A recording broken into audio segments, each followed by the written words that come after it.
It is very spot on journey, right? You first started to democratize the access to it and get innovation and thinking.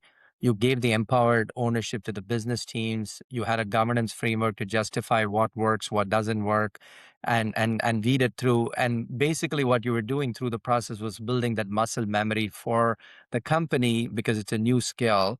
Now you're taking a flip of it and saying top down what needs to be done on a functional perspective. What does good look like? How does that impact? And this goes back to digital transformation. Digital transformation, when it was done off a core strategy and transformation, was always failure. But when you bring these things together, then you start to make an impact. So, Chris, as you look at the 8 or 10 areas, give me a couple of big examples of things which you think will make an impact in the 1 or 2 years, which you guys are thinking of, whether it's in commercial or clinical or discovery. Maybe we can dive deep into 1 or 2 cases on where you think strategically it made sense from an AI perspective to invest and how you're going through those roadmaps and things. From a very, let's say, 50,000-foot level, I mean, I think if we look at drug discovery, again, we have 4 research sites across the globe.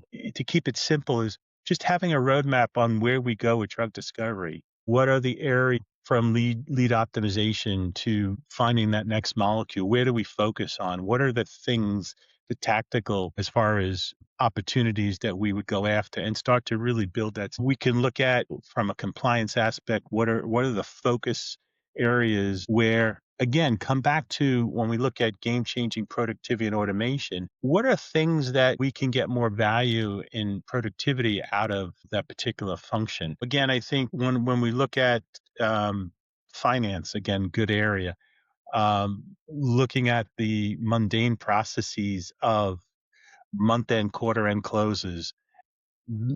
Again, you can imagine of the opportunity in there. So that's where we start to define specific use cases in each of those areas, and not to go too deep and share, but that that's what's driving this from a technical operations supply chain.